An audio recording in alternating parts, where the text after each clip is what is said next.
जय हिंद दोस्तों। इस वीडियो में हम क्लास 10 साइंस के जो फिजिक्स वाले चैप्टर्स हैं उनके डायग्राम्स के बारे में बात करेंगे, जो इम्पोर्टेंट डायग्राम है जो आपको सीधे एग्जाम में देखने को मिलेंगे।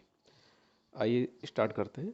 सबसे पहला डायग्राम है आयताकार कांच के स्लैब से प्रकाश का अपवर्तन। सबसे पहला डायग्राम ये है, काफ़ी इम्पोर्टेंट डायग्राम ये है ना, देख लेने एक बार इसको आप लोग।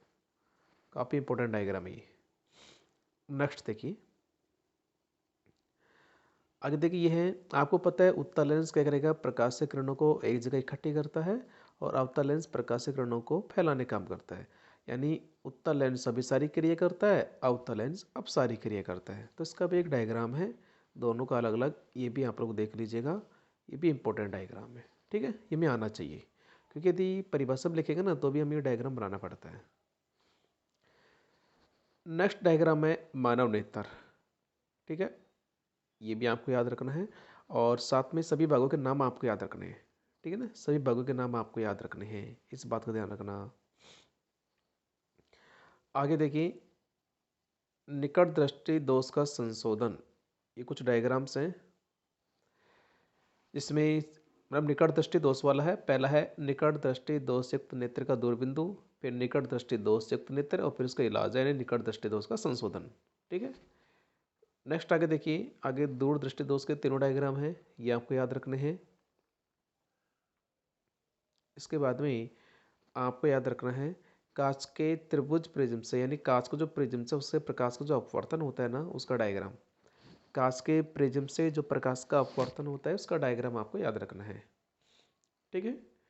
नेक्स्ट देखिए, आगे है कांच के प्रिज्म द्वारा सफेद प्रकाश का विक्षेपण, यानी प्रकाश का 7 रंगों में टूटना, ये भी आपको याद रखना है इसका।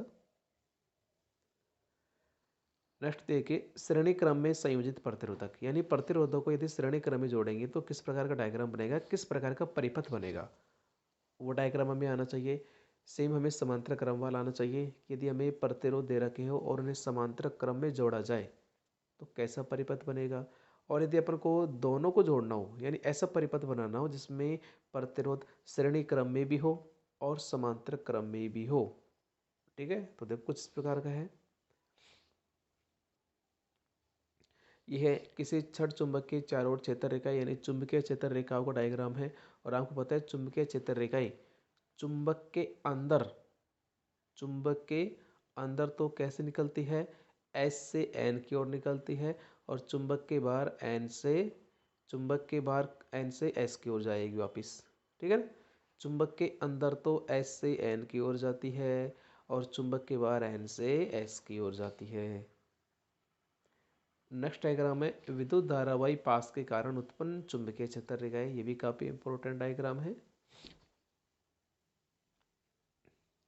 ये देखिए, धारावाही वर्ताकार कुंडली द्वारा उत्पन्न चुंबकीय क्षेत्र, काफी इंपॉर्टेंट डायग्राम ये भी।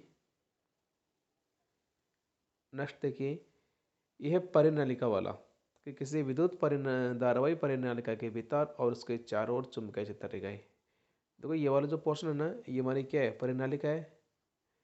और यदि इसमें अपन किसी चुंबकीय पदार्थ को रख देंगे और विद्युत धारा गुजारेंगे तो वो क्या चुंबक बन जाती है। तो इस प्रकार का डायग्राम है ये ना। और ये है हमारा सामान्य घरेलू विद्युत परिपथ का डायग्राम, काफी इंपॉर्टेंट डायग्राम है विद्युत परिपथ वाला,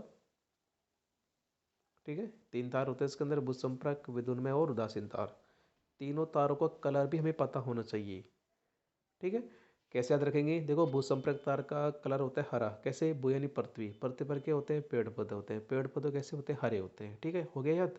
दूसरा विद्युन में तार, विद्युन में तार आ रहा है विद्यु, विद्युत से विद्युत धारा, विद्युत धारा का मतलब करंट। और आपको पता है जहाँ पर भी करंट बहता है ना, वहाँ पर लाल कलर का बोर्ड लगा होता है, उसमें लिखा होता है डेंजर, रेड कलर से, मतलब प्लेट लगी होती है और उस पर लिखा होता है रेड कलर से, लाल कलर से डेंजर, है ना।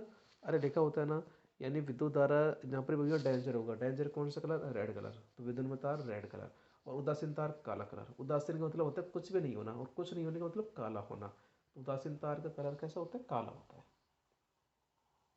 नेक्स्ट डायग्राम है पोषी स्तर, ठीक है। पोषण जो पारितंत्र होता है हमारा, पारिस्थितिक तंत्र, जो हमारी खाद्य श्रृंखला होती है, उसके पोषण स्तर को दर्शाने का चित्र है ये, ठीक है।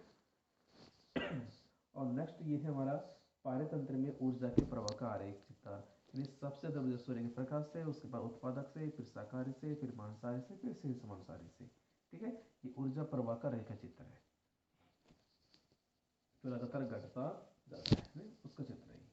ठीक है, बस ये डायग्राम थे आपके फिजिक्स वाले पोर्शन में, यानी लेसन नंबर 9 से लेकर के 13 तक जो डायग्राम चैप्टर थे उनमें 9, 10, 11, 12 तो फिजिक्स वाले चैप्टर थे, और लास्ट वाला जो चैप्टर वो एनवायरनमेंट का था, पारितंत्र वाला था। उनके 5 चैप्टर के कुछ इंपॉर्टेंट डायग्राम है, ये एक बार आप लोग प्रैक्टिस कर लीजिएगा, निकाल लीजिएगा। ठीक है।